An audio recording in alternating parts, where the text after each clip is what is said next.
ያንን ፕሮሰስ ያ ስጋ በማርያም ማፀን ውስጥ ማደጉን ነው የምናውቀው እንጂ ያ ስጋ ከማርያም ማፀን የወሰደው ነገር እንዳለ መጽሐፍ ቅዱስ አይናገርም። ይህ ማለት ግን የኢየሱስ ክርስቶስ ስጋ ከኛ ስጋ ጋር በብዙ መልኩ ይመሳሰላል። በጣም ብዙ የሚያመሳስለው ነገር አለ። አይደንቲካል አይደለም ነው እያልን ያለነው።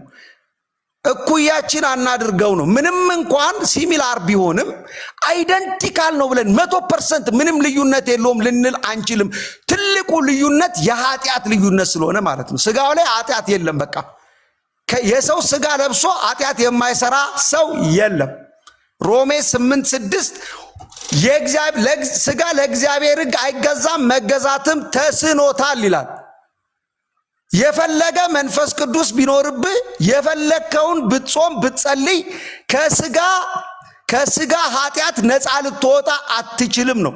በአይንህ ባትሰራ በጆሮ ትሰራለህ፣ በጆሮ ባትሰራ በእግር ኃጢአት ትሰራለህ፣ በእግር ኃጢአት ባትሰራ በአንደበትህ ኃጢአት ትሰራለህ። ከኃጢአት ነፃ ልትሆን አትችልም። አዳማዊ ስጋ ይዘን ከኃጢአት ነፃ ልንሆን አንችልም ነው።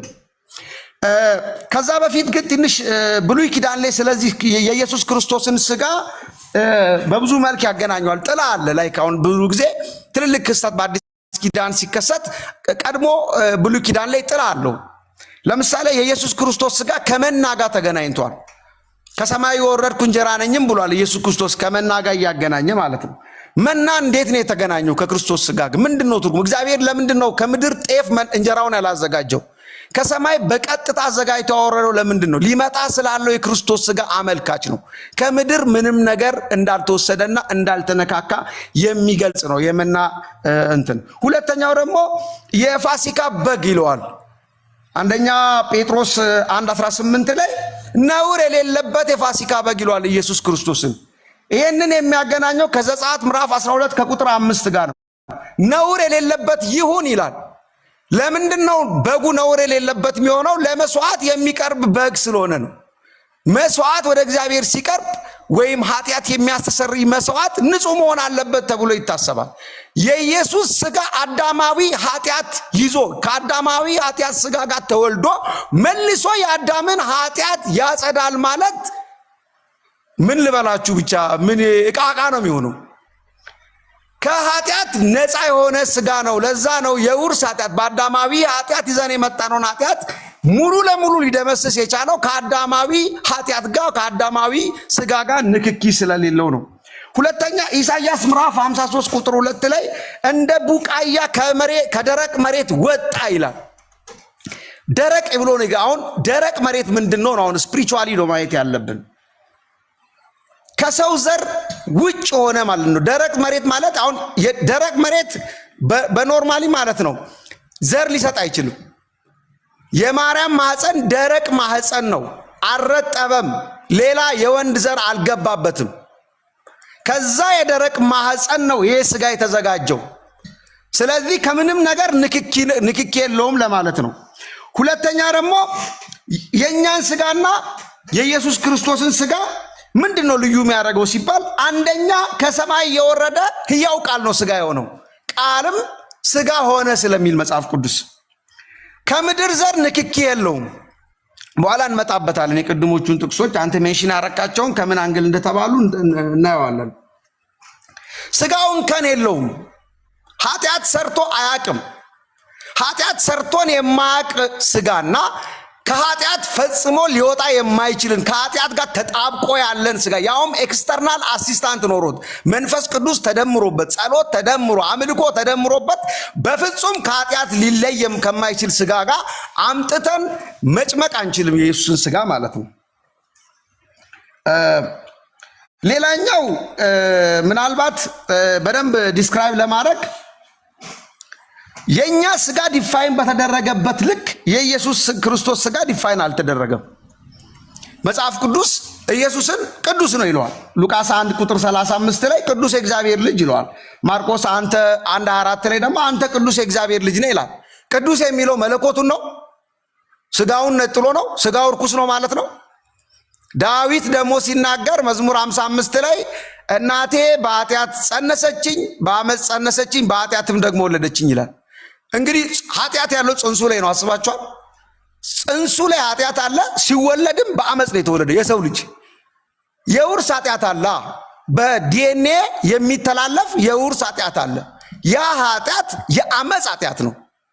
ኢምቢውልት ቢያዝ አጌንስት ራይቸስነስ፣ ለአመፅ የተደራጀ በፍጹም ላይፈርስ የሚችል ስጋ ማለት ነው። ለኃጢአት እጅ የማይሰጥ ስጋ ነው የኛ ስጋ። ስለዚህ ከዚህ ቅዱስ ስጋ ጋር ማነካካት የለብንም። ሁለተኛ ደግሞ ስጋው አይበሰብስም። አሁን በኳሊቲ ደረጃ እንኳን ብንሄድ፣ በኤክስተርናል ኳሊቲም ብንሄድ የኢየሱስ ስጋ አይበሰብስም። እንደማይበሰብስ ደግሞ አስቀድሞ ትንቢት ተነግሯል። 3 ቀን መቃብሩ ስለቆየ አይደለም ያልበሰበሰው፣ 10 ዓመት ቢቆይም አይበሰብስም። መዝሙር 16 ቁጥር 10 ላይ ስጋህም ቅዱስም መበስበስን ያይ ዘንድ አልወደድም ይላል ንጉሥ ዳዊት ሲናገር። ስለዚህ የማይበሰብስ ስጋ ነው። አጥንቱም ዳዊት ባይዘ ስለ ስጋው መበስበስ ብቻ ሳይሆን አጥንቱም እንደማይሰበር ተናግሯል። ስለዚህ ምንም እንኳን ሲሚላር ቢሆንም ስጋውና ስጋችን አይደንቲካል ግን አይደለም ነው የኛ አቋም። አይደንቲካል ያልሆነበት ደግሞ ኦሪጂኑ፣ ስሪቱ፣ መነሻው መለኮታዊ የሆነ የእግዚአብሔር ቃል ስለሆነ ነው ብለን ነው የምናምነው። በእጅ ያልተሰራ ነው ስጋው። ሁለተኛ ቆሮንቶስ 5:1 ላይ በእጅ ያልተሰራ ይሏል። የእግዚአብሔር ቤተ መቅደስ ያ በእጅ ያልተሰራ እኛ ከትንሣኤ በኋላ የምንለብሰው ስጋ የኢየሱስ ክርስቶስ ስጋ ነው። ስጋው ክቡር ነው። የትኛውም የሰው ስጋ ንጉሥ ሰለሞን፣ ንጉሥ ዳዊት፣ ማንም አብርሃም፣ የአብርሃም ስጋ ክቡር አልተባለም። አሁን እናንተ ለንጽጽር የምታቀርበው ስጋ በፍጹም ክቡር አልተባለም። የተዋረደ ስጋ ነው። የሰው ልጅ ስጋ በሙሉ አስረግጠ ንገረኝ ካልክ የተዋረደ ስጋ ነው።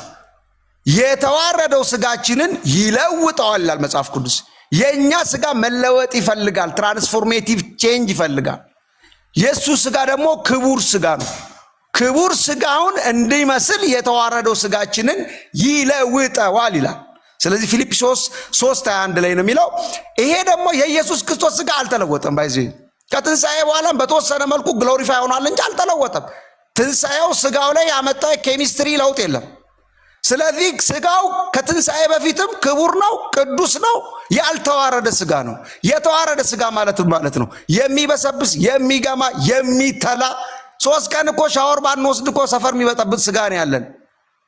10 ቀን ምግብ ባንበላ ምን ልንሆን እንደምንችላችንም እናውቃለን። የኢየሱስ ክርስቶስ 2000 ዓመት ይኸው ምግብ ሳይቀምስ ውሃ ሳይጠጣ ነው ያለው። ይህን ስጋ አምጥተን ከእኔ ስጋ ጋር እኩል ልናደርግ አንችልም ማለት ነው። ስለ ስጋ የምናወራ ከሆነ ስለ አይን፣ ስለ ጆሮ፣ ስለ እግር ነው አይደል? ያንተ አይን ምን ያህል ርቀት በአንድ ጊዜ ማየት ይችላል? የኢየሱስ ክርስቶስ አይን ከሰማይ ሰማያት ሆኖ ይሄንን ዓለም በመዳፉ ያያታል ይላል መጽሐፍ ቅዱስ። ዓለምን በመዳፉ ነው የሚያየው። ይሄንን አይን ወስደን ነው ከኢየሱስ አይን ጋር እኩል የምናደርገው? 6 ሜትር አጣርቶ የማያይ አይን ይዘን ይህንን አይን ከክርስቶስ አይን ጋር እኩል ልናደርግ አንችልም። በአንድ ጊዜ ምን ያህል ርቀት ላይ ትሰማለህ? በአንድ ጊዜ ከምን ያህል ሰው ድምፅ ልታስተናግድ ትችላለህ? አትችልም። የ2 ሰው ድምፅ መለየት ላትችል ትችላለህ በ5 ሜትር ርቀት። የ7 ቢሊዮን ህዝብ ጸሎት በአንድ ጊዜ መስማት የሚችል ጆሮ ነው ያለው። ይህንን ጆሮ አምጥተን ከክርስቶስ ጆሮ ጋር አፍንጫውን አምጥተን ከኛ አፍንጫ ጋር ልናላትም አንችልም። እኩል ልናደርግ አንችልም። ሲታይም እኩል ነው። ሲታይ ከኛም ይብሳል እኮ የባሪያ መልክ ነው ያለው። ስለዚህ የክርስቶስ ስጋ በብዙ ከኛ የሚለይ መሆኑን ለማመልከት ነው። ሁለተኛ ደግሞ የእኛን ስጋ መጽሐፍ ቅዱስ የኃጢአት ስጋ ይለዋል። ሮሜ 6 ከቁጥር 6 ላይ የኃጢአት ስጋ ይሻር ዘንድ ይላል። የኃጢአት ስጋ ይሻር ዘንድ ይለዋል። ስለዚህ ኃጢአት ያለበት ስጋ ነው፣ መሻር ይፈልጋል፣ አብዴት መደረግ ይፈልጋል ማለት ነው። በአመፅ የተጸነሰ ስጋ አይደለም፣ በአመፅ የተወለደ ስጋ አይደለም። ምንም ቢደረግ ከኃጢአት መላቀቅ የማይችል ስጋ ነው ያለን። የኢየሱስ ክርስቶስ ስጋ ኃጢአት አይሰራም። ሮሜ 8:6 ላይ ለእግዚአብሔር ሕግ አይገዛም ስጋ ይላል። አይገዛም ብቻ ብሎ ቢያቆም እኔ አልከራከርም ነበር። መገዛት ተስኖታል ይላል። የሰው ስጋ ለእግዚአብሔር ሕግ አይገዛም። የአዳም ስጋ ትልቁ ችግሩ እኮ ሕግ ላይ መውደቅ ነው። ሕግን አያከብርም። የሰውንም የእግዚአብሔርም ሕግ አያከብርም የሰው ስጋ። ስለዚህ ከክርስቶስ ስጋ ጋር አንድ ሊያደርግ አይችልም። ትልቁ ልዩነት እኮ ኃጢአት ነው። ኃጢአት መስራትና ለመስራት ነው በቃ። ኃጢአት አይሰራም ብለህ የምታምን ከሆነ የኢየሱስ ክርስቶስ ስጋ ኃጢአት ሰርቶ አያውቅም፣ አይሰራም፣ ሊሰራ አይችልም የምትል ከሆነ ከአንተ ጋር ኮምፔር ልታደርገው አትችልም ማለት ነው። ምክንያቱም ከኃጢአት ነፃ የሆነ ሰው ስለሌለ። ሌላ ደግሞ ገላትያ 5:19 ላይ የስጋ ስራ የተገለጠ ነው፣ እርሱም እርኩሰት፣ ዝሙት፣ መዳራት እያለ ይተነትነዋል። የትኛው ስጋ ነው? ሰማያዊ ስጋ ነው ወይስ ምድራዊ ስጋ ነው በዚህ ኃጢአት የተገለጠው? በዚህ ልክ እኮ ነው ዲፋይን የተደረግነው። ይሄንን እንዳናረግን እኮ ነው የምንጸልየው፣ ጸሎት መንፈስ ቅዱስ የሚወርድብን። የተገለጠ ነው ይላል። በቃ ሊሰወር አይችልም የሥጋ ስራ። ስለዚህ በዛ ልክ ነው የተገለጠው ማለት ነው። ሌላኛው ደግሞ ድንኳን ይለዋል። እንደውም ጊዜያዊ ድንኳን ይለዋል ሐዋርያው ጳውሎስ 2 ቆሮንቶስ 5:1 ላይ ድንኳን ይለዋል ይህንን ሥጋ። ስለዚህ ድንኳን ማለት ደግሞ ምን ማለት ነው? የሚፈርስ ነው። ሰርግም ሆነ ለቅሶ 3 ቀን 4 ቀን ይቆማል፣ ይፈርሳል በቃ። ስለዚህ ከዚህ ድንኳን ከምድራዊ ድንኳን ጋር የተገናኘ ነው ማለት ነው። ያኛው ሰማያዊ ድንኳን ነው ባይዜ። ሌላው ደግሞ ገላትያ 5:24 ላይ ሥጋን ከምኞቱና ከመሻቱ ጋር ሰቀለው ይላል። ስለዚህ ሥጋ የክርስቶስ ሥጋ የኃጢአት ምኞት የለውም፣ ሌላ ምኞት የለውም። የኛ ሥጋ ግን ከዚህ ምኞት የተላቀቀ ሥጋ አይደለም ማለት ነው። ስለዚህ በሥጋው ዙሪያ የማቀርበው እንትን በዚህ ልክ ይሆናል። አይ ቲንክ ወደ ጥያቄና መልስ መሄድ እንችላለን። እኔ በቃኛል። እሺ ወደ ደቂቃ ነበር። አይ ክሮስ ኤግዛሚኔሽን የምንለው አለ 10 ደቂቃ ያለው። እኔ አንተ አሁን ያወራው ሐሳብ ላይ ምላሽ እሰጣለሁ፣ ሪፍሌክት አደርጋለሁ። አንተ ደግሞ ከኔ ቀጥሎ 10 ደቂቃ እኔ ባወራሁት ላይ ሪፍሌክት ታደርጋለህ። ከዛ በኋላ ነው ጥያቄና መልስ የሚሆነው ማለት ነው። ኦኬ ይቻላል። እሺ ማይክን ሚውት አድርግና አሁን ደግሞ የኔን እንትን 10 ደቂቃ ልጀምር። እሺ የኔን ሞዴሬተሮች ብሬክ ብናደርግ ይሻላል። ብሬክ እናድርገው። እየጠየቅ እየመለስኩ ምናምን አይሻልም? እንደሱ ቀጥሎ ነው። አሁን እንትን ነው ሪፍሌክት አደርጋለሁ። አንተ ያነሳው ሐሳቦች ላይ ልክ እንደ ኦፒኒንጉ ሪፍሌክት አደርጋለሁ። አንተ ደግሞ እኔ ካደረግኩ በኋላ ቅድም እንመጣበታለን ያልካቸው ፖይንቶች አሉ አይደል? እኔ ያወራኋቸውን እሱን አንተ ደግሞ እንትን ታደርጋለህ፣ ታፈርሳለህ ማለት ነው። ልክ አይደለም? ኦኬ ቴንክ ዩ ዶክተር። እሺ ማይክን ሚውት አድርግ እንትን እንዳይረበሽ። 10 ደቂቃ እኔ ጋር ማስጀመር ትችላላችሁ አሁን። እሺ 10 ደቂቃ ላይክ ሆነስት ለመሆን እየሞከርኩ። ኦኬ አሁን ልጀምር። እሺ ይቅርታ እንግዲህ ዶክተር ተስፋጽዮን ያነሳቸው ጥቅሶች አሉ። አጠቃላይ ዶክተር ተስፋጽዮን ያነሳቸውን ጥቅሶች አንዳንድ በጣም ብዙ አይነት እንትሮችን ማንሳት እንችላለን፣ ፋላሲዎችን ማንሳት እንችላለን። ለምሳሌ ካቴጎሪካል ፋላሲ ቅድም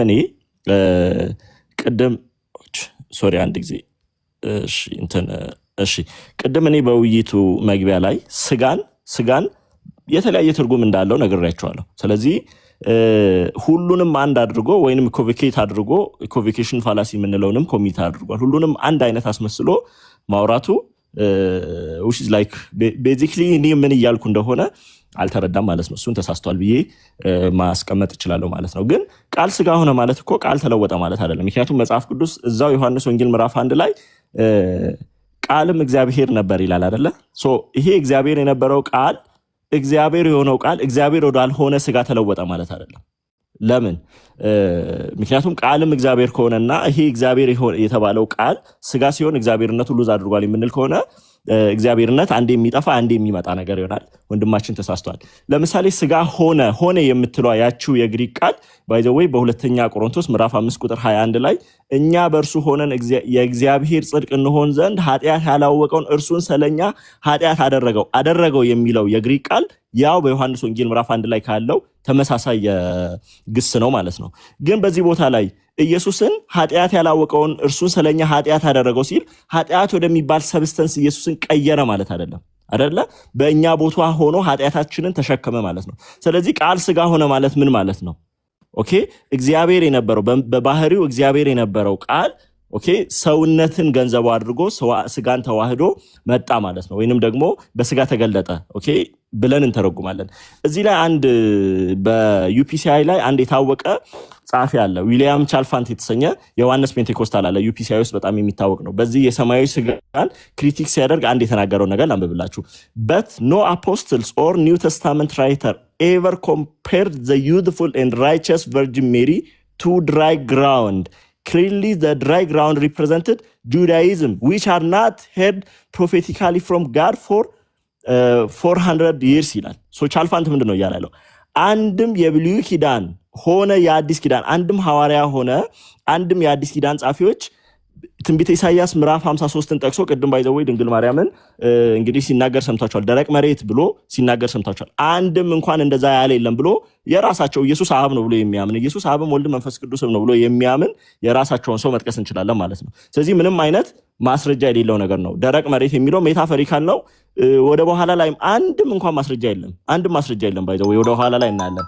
ማስረጃ የሌለው ነገር እያወራ ስለሆነ መጽሐፍ ቅዱስ ውስጥ ባይዘው መጽሐፍ ቅዱስ ውስጥ በአንደኛ ቆሮንቶስ ምዕራፍ 15 ቁጥር 39 ላይ እንደዚህ ይላል።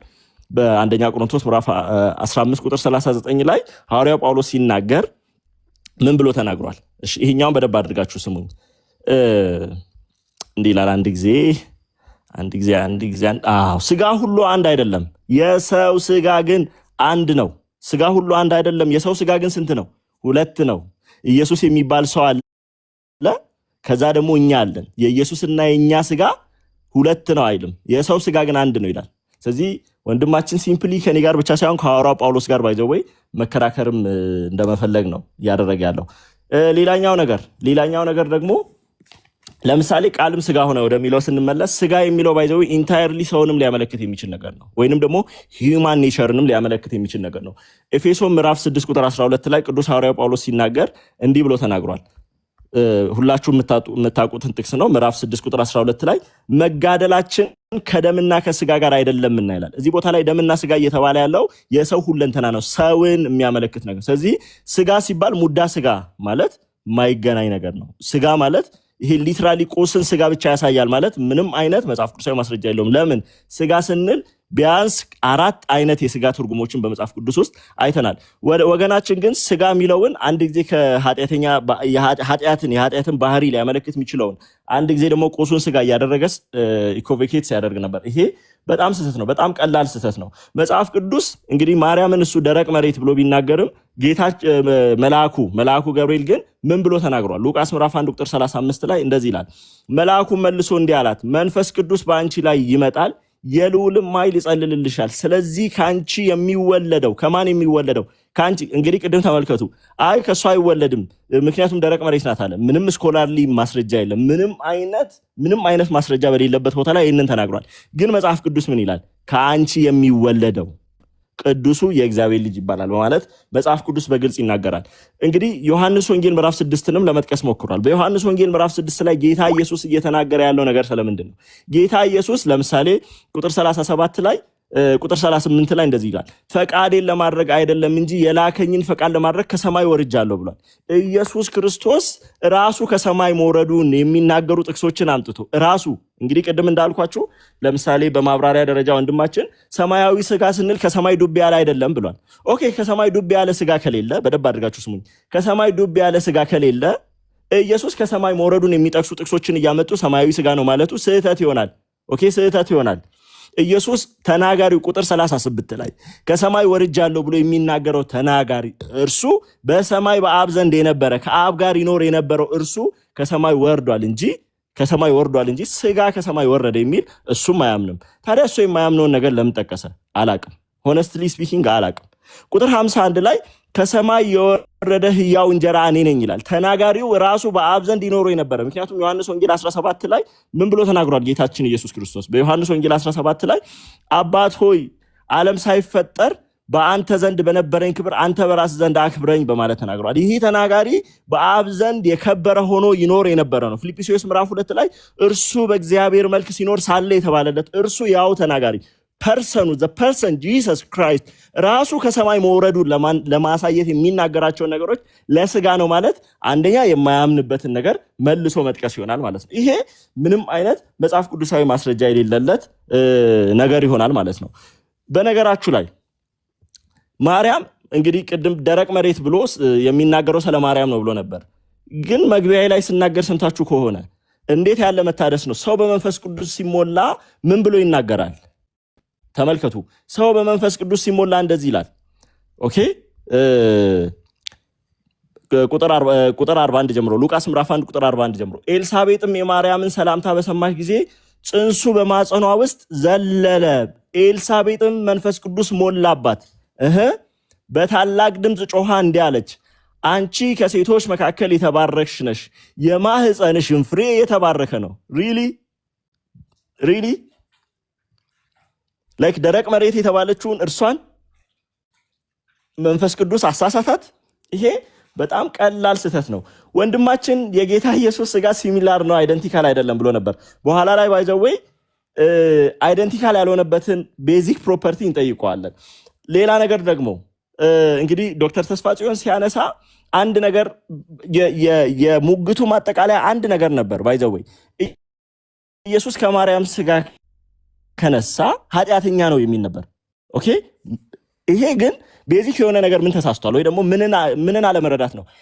ኢሴንሻል ፕሮፐርቲ ስለ ሂውማን ኔቸር ሆነ ስለ የትኛውም ነገር ስናወራ ኢሴንሻል ፕሮፐርቲ እና አክሲደንታል ፕሮፐርቲ የምንለው ነገር አለ።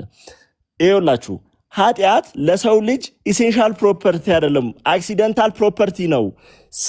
ሰው ስጋን ለብሶ ይሄ ፍጡር የሆነውን ስጋ ለብሶ ኃጢአተኛ የሆነበት ጊዜ ነበር።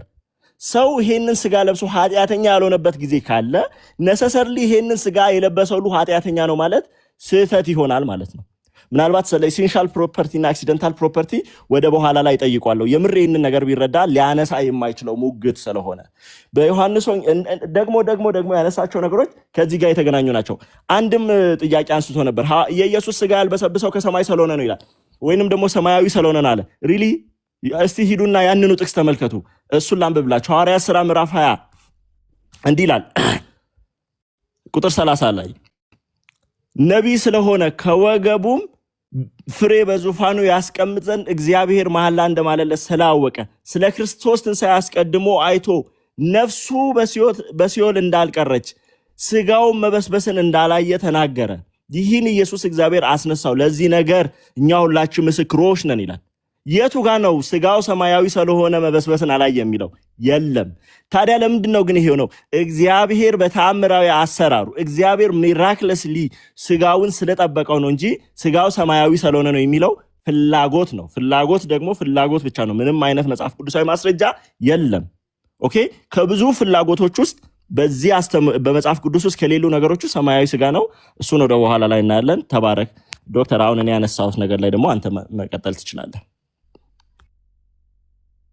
ቴንክ ዩ። እንግዲህ ያው ጃጅመንታል ከመሆን አማን ወደኋላ አላልክም። እንደገና ደግሞ መጽሐፍቶችን ለእውቀት ያዛቸው፣ ችግር የለም። ለዚህ ለዲቤት ግን ለምሳሌ በአዲስ ኪዳን የትኛውም ጸሐፊ እንዲህ አላለም ማለት አንችልም። መጽሐፍ ቅዱስ የሚለውን ነው የምንቀበለው ማለት ነው። የደረቅ መሬት የሚለውን እኔ አይደለም የጻፍኩት፣ ሙግት ከነቢዩ ኢሳያስ ጋር ይሆናል ማለት ነው። እኔ አይደለም የጻፍኩት። ያ ቦታ ደግሞ ስለ ማርያምና ስለ ክርስቶስ የሚያወራ ነው። ኢሳያስ 53 ላንብበው። እንደውም ጥቅሱን የሰማነውን ነገር ማን አምኗል? የእግዚአብሔር ክንድ ለማን ተገልጧል? በፊቱ እንደ ቡቃያ ከደረቅም መሬት እንደ ስር አድጓል። ማን ያደገው? ኦኬ ቀጥል። መልክና ውበት የለውም። ማ? ክርስቶስ። ባየነውም ጊዜ እንወደው ዘንድ ደም ግባት የለውም። የተናቀ ከሰውም የተጠላ የሕማም ሰው ደዌንም የሚያውቅ ሰውን ፊቱን እንደሚሰውር የተናቀ እኛም አላከበርነውም። በእውነት ደዌያችንን ተቀበለ ሕመማችንንም ተሸክሟል። በቃ ይሄን አላወራም። ቁጥር 2 ላይ ያለውን በፊቱ እንደ ቡቃያ ከደረቅም መሬት እንደ ስር አድጓል የሚለው የኢየሱስ ክርስቶስ መነሻው ነው። አንተ አሁን እኮ እያልክ ያለው እኮ በሳይንስም ብንሄድ እኮ በጣም መሳቂያ ነው የሚሆነው። አንድ ድንግል ሴት እንዴት ነው የማፀን ፍሬ ዴቨሎፕ ልታደርግ የምትችለው? ባዮሎጂካሊ እኮ ብንሄድ ራሱ ማለት ነው ማርያምን የኢየሱስ ክርስቶስ ባዮሎጂካል እናት ናት ውስጥ የምትገባው በሳይንሱ ዓለም ማለት ነው። አንድ ሴት ያለ ወንድ ዘር ጽንስ መፍጠር አትችልም። የማፀን ፍሬ ሊኖራት አይችልም። የወንድ ዘር ያስፈልጋታል። የሰው ስጋ ለመፍጠር የግድ የወንድ ዘር ያስፈልጋታል። ስለዚህ ከሷ ከማፀኗ የተገኘው ከደረቅ መሬት ነው። እንደ ቡቃያ አደገ እኮ እያለክ እኮ ነው። ምንም ባልተኮተኮተ ማዳበሪያ በሌለው ባልተቆፈረ መሬት ላይ ልክ እንደሚበቅል ሰብል ኢየሱስ ከዛ ማህፀን ላይ ያንን ማህፀን ተጠቅሞ የሷን ሳይነካ አደገ ነው። ከሷ የሚወለደው የሷ ልጅ አይደለም። እናትነቷ በመውለዷ በመጸነሷ እንጂ የጽንሱ ባለቤት እሷ አይደለች። የፈጣሪዋን ጽንስ ነው የጸነሰችው። ስጋው የፈጣሪዋ ነው። የእሷ ስጋና የእሱ ስጋ አንድ ነው ማለት አንችልም። የእግዚአብሔርን ስጋ ነው የጸነሰችው። የፈጠራትን የአምላኳን ስጋ ነው የጸነሰችው። ከአንቺ የሚወለደው ቅዱሱ የእግዚአብሔር ልጅ ይባላል አላት እንጂ ያንቺ ልጅ ይባላል አላላት። ፖሴሽኑ ባለቤቱ እግዚአብሔር ነው። የዚህ ስጋ የዚህ ልጅ ባለቤትነቱ የእግዚአብሔር የራሱ ነው። ራሱን እግዚአብሔርን ነው በስጋ የጸነስሽው ነው የሚለው። እኔ እኮ አይደለሁም ያልኩት። ስለዚህ ትንሽ የመገጫጨት ነገር አለ ማለት ነው። ብዙ የእምነት መግለጫዎችንም እንደ ኤቪደንስ አታቅርብ። ምክንያቱም መጽሐፍ ቅዱሱ ነው ያለው፣ እኔ አይደለሁም ያልኩት። ስለዚህ በአንቺ ማህፀን የሚዘጋጀው የአንቺ ነው አይደለም የተባለችው። ፖሰስም ማድረግ አትችልም ሕፃኑን። የማህፀኗ ፍሬም በማህፀኗ ውስጥ የተዘጋጀው ስጋም የእሷ ሳይሆን የቅዱስ የእግዚአብሔር ማደሪያ ነው። የእግዚአብሔር ቤተ መቅደስ ነው ስጋው። ስለዚህ የእግዚአብሔር ቤተ መቅደስ እንደሆነ መጽሐፍ ቅዱስ ይናገራል። የመለኮት ማደሪያ ስጋ ነው። ይህ ስጋ ደግሞ ማርያም ቻናል ናት። በቃ እግዚአብሔር ተጠቅሟታል። እግዚአብሔር መለኮታዊ የሆነ ቃሉን በማህፀኗ ውስጥ አስገብቶ የራሱን ስጋ ፈጥሯል። የራሱን ስጋ የወደቀውን የማርያም እኮ የዳነችው በራሷ ስጋ አይደለም፣ በክርስቶስ ስጋ ነው የዳነችው።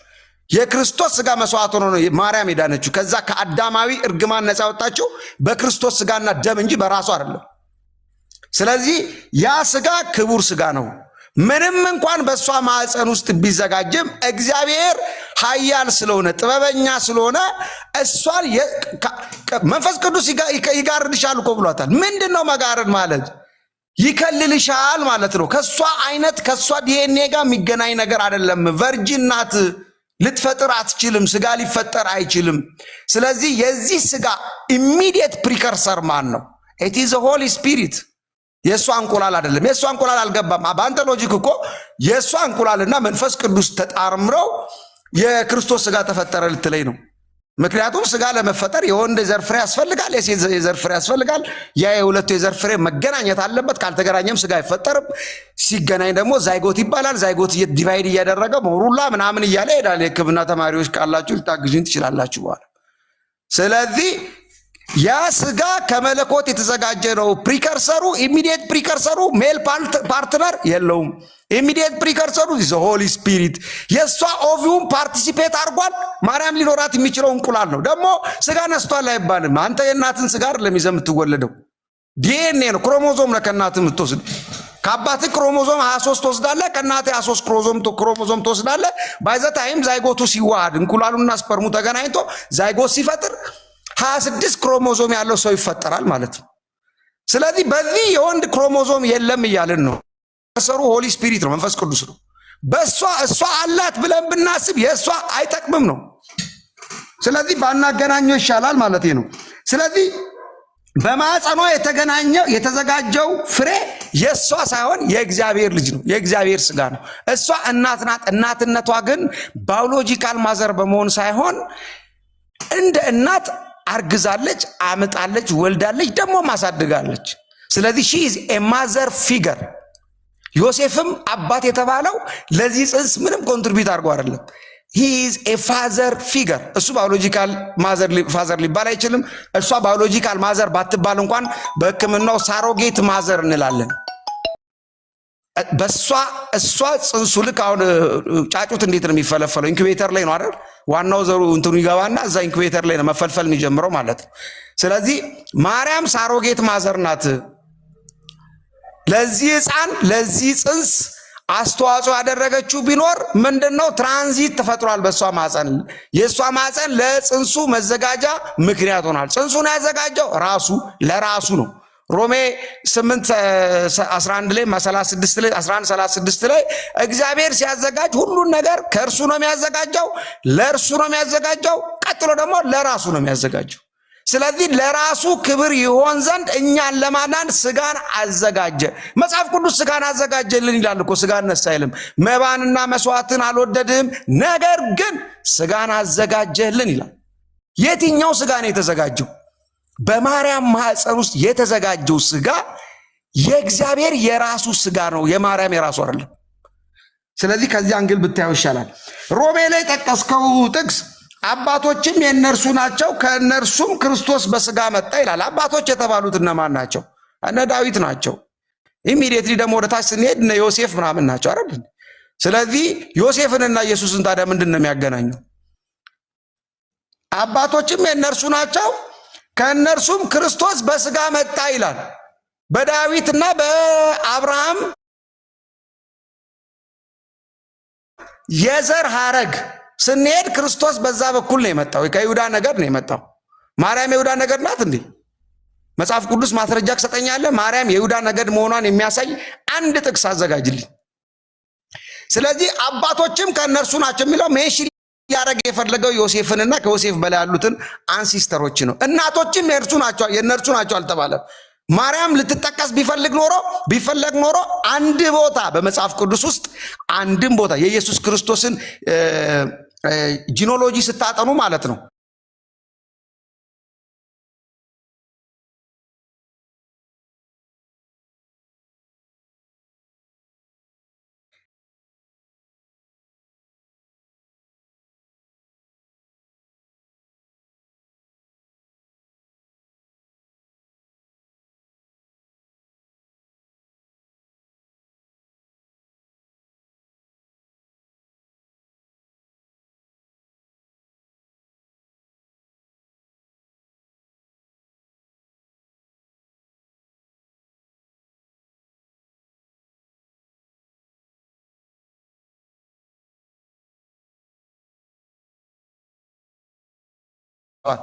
የሰለሞን እናት የማርያም ስም አልተጠቀሰም በዘር ሐረግ ውስጥ።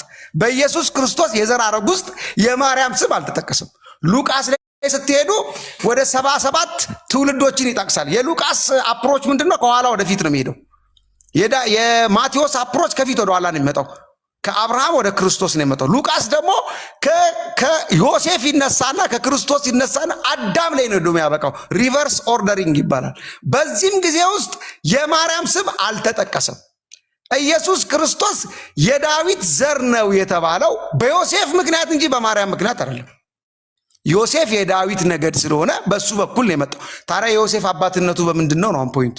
ዮሴፍ ማርያም ድንግል እስከሆነች ድረስ ዮሴፍ ለዚህ ጽንስ አስተዋጽኦ እስካላደረገ ድረስ አባትነቱ ፓረንት ፊገር ወይም ፋዘር ፊገር ወይ ደግሞ የህግ አባትነት ስላሳደገ አባት ይባላል። በእኛም ሀገር አባት ይባላል። የእንጀራ አባት ምናምን እያልን ፕሪፊክስ እንሰጣለን እንጂ አባትነቱን እንዲህ አናረግም። ያጨርሳለሁ። እሺ አይ ቲንክ 15 ደቂቃ ነው ለጥያቄና መልስ። ምናልባት ግን ኮንክሉድ ማድረግ ትችላለህ። 30 ሰከንድ ውሰድና ኮንክሉድ አድርግ። 30 ሰከንድ ውሰድና ኮንክሉድ ስራ፣ ወይ ደግሞ አንድ ደቂቃ ውሰድና ኮንክሉድ አድርግ። በቃ የማጸኗ ፍሬ ስላልክ ነው። እሱንም በደንብ ኢንፋሳይዝ ላደርግ ነው። የማጸኗ ፍሬ የእሷ አይደለም። እሺ የእሷ ሳይሆን የፈጣሪዋ ነው። የእሷ ፍሬ አይደለም። በባለቤትነት እሷ አትጠራም። ከእሷን የተዘጋጀው በእሷ በኩል የተዘጋጀው የእሷ ግን አይደለም። ከአንቺ የሚወለደው የአንቺ ልጅ ይባላል አላላትም። ኤልሳቤጥ የምትለው ቦታ በሰጠው ልክ ገብርኤል ያላትን ለምን አልሰጠም? ከአንቺ የሚወለደው የአንቺ ልጅ ይባላል አይደለም ያላት። ባለቤቱ ቅዱስ ሕያው እግዚአብሔር ነው። የልጁ ባለቤት እግዚአብሔር ነው። በስጋ የተገለጠውም ራሱ እግዚአብሔር ነው። ስለዚህ ጨርሻለሁ። እሺ ቴንኪው ዶክተር ቴንኪው። እሺ አሁን በጥያቄና መልስ ላይ የሚኖረን እንትን እንዴት ነው? አዎ አይደለም ከሆነ አዎ አይደለም፣ ከዛ ማስረጃ አቅርብ ካልኩ ሰዓታችንን ኢፌክቲቭሊ እኔም በደንብ እንድጠይቅ ኢፌክቲቭሊ እንዲሆን ማስረጃ ስል ቶሎ ማስረጃ ትነግረኛለህ ማለት ነው። እንደሱ ነው የምናደርገው።